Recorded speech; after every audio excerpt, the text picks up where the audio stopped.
on to you. Okay, the relationship with the outside community. First Peter is going to be talking about, comport yourself, act in a way that the world around is going to pay attention to you. Yeah. And that they're going to look at you and go, wow, I wonder why it is that they behave like this. I'm going to read out, Beloved, I urge you as aliens and exiles. So you're different people. You're a people that you feel separate in a way. So you're different. That's important. But conduct yourselves honorably among the Gentiles, those are the crowd, the communities around them, so that though they may malign you as evildoers, they may see your honorable deeds and glorify God when he comes to judge. It's this sense of, hey, folks may not always have the nicest things to say about you because you're acting in a way that's different and not always participating in things, but behave in a way that everyone goes, gosh, those Christians, there's just something about them. In our world today, when we talk about, when you do surveys on what people, their opinions are about Christians, often the words come up are things like hypocritical and judgmental, not good things. No. And First Peter is trying to say, be different. Don't just try to fit in all the time, but be different in such a way that people go, dang. What is that? I want to know about that. I just think those people are crazy nice. Those people are crazy loving. What if when people heard Christian, they thought stupid nice, just crazy loving. Yeah. That would be what a great church to be a part of. Oh my gosh. Yeah. I kind of think like Christians should be like expats. Yeah. Where this is not our home. Yeah. Okay. Yeah. But also, I know like whenever we had foreign exchange students in school, I was like, oh my gosh, I want to know all about your culture. Yeah. You guys are so different. And they actually represent, fairly or not, that whole culture. Right. And I was like this Swedish kid I thought was awesome. I just wanted to know everything about Sweden. And like the kid from Spain, I wanted to know everything about Spain because through them I got to know a little about where they're from. Yeah.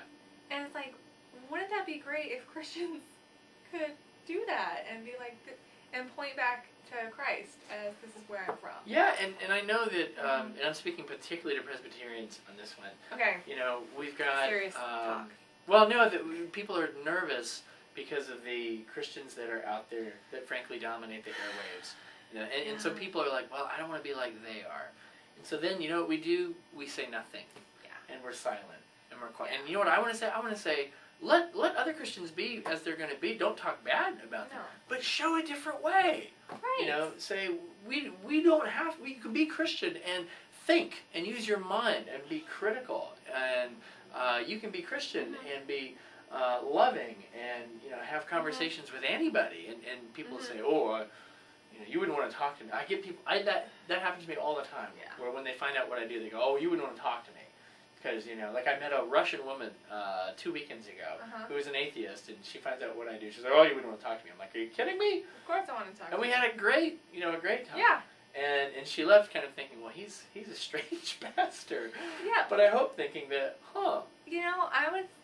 the vast majority of Christians, and I'm not just saying Presbyterians, but I'm going to say just Christians in general, are so not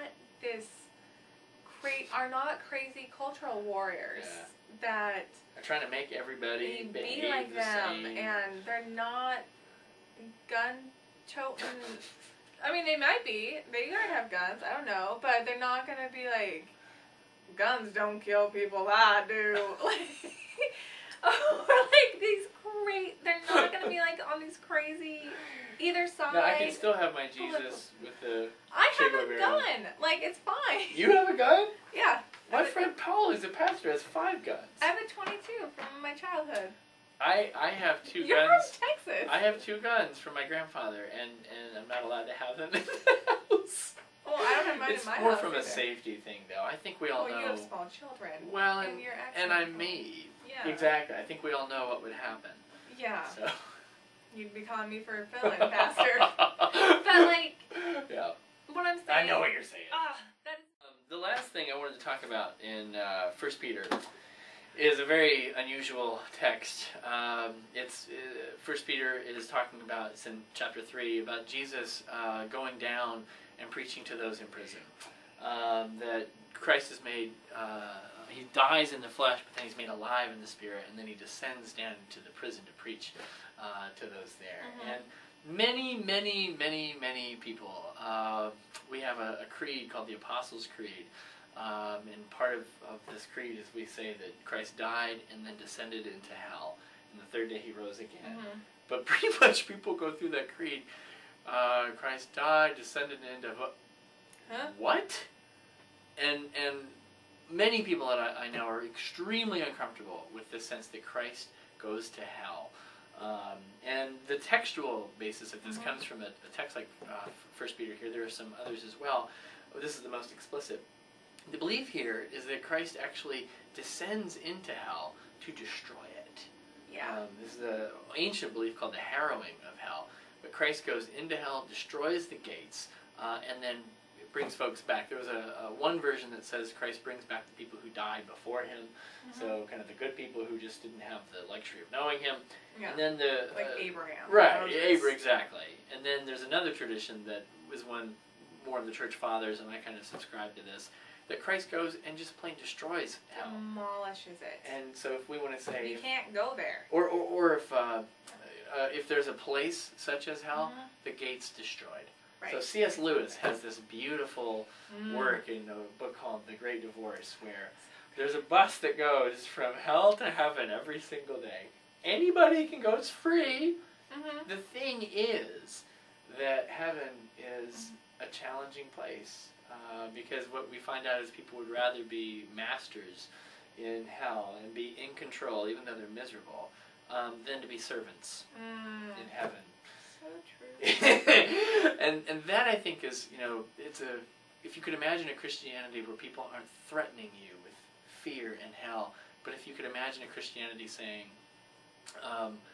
what if you had to follow Christ to this life of service? I mean, it's harder than just doing it because you're afraid of, I think the thought of it is really hard, but when you actually get into a lifestyle of service, it's not. Right. Yeah, and it feeds on itself. It feeds on itself, and I think we just so don't like it, like the idea of it, because we don't know what it's going to be, but we trust ourselves so much more than we trust God. And we're pretty wrong most of the time. Like, I don't know how many times I'm wrong a day. I always joke I'm wrong 9 times before breakfast, and yet, push comes to shove, I'm still going to trust my own judgment. And I think the Christian faith and what discipleship is, it's a lifelong process of learning to give that away. Yeah. Nice. So that's, if you ever wondered why do people say this Apostles' Creed with Christ goes to hell, it's not any stranger other than saying there's no place that God is not.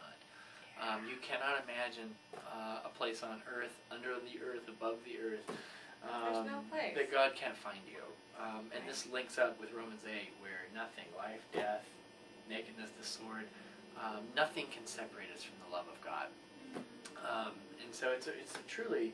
it's a word of hope and comfort. It is, and it frustrates me that particular branches of our faith have this sense of, well, God loves you, unless you don't say the right things, and then He's going to get crazy on you. And you're like, that's not actually love. Right. That's an abusive father. Yeah, that's abusive, it's controlling, it's manipulative, it's not words that really come from the Bible. And it's kind of recent, in my view. The deep theological tradition is there is hell. Hell is this alienation and isolation from God. And you know what that is? That's what we're living in. Yeah. We don't have to invent a place for it. We all know. We're already there. Exactly. And the point of the gospel is that Christ has come to break open those gates. And it's good news. This isn't a bad news story. No. So that's 1 Peter. A lot of meat there. But next we'll talk about 2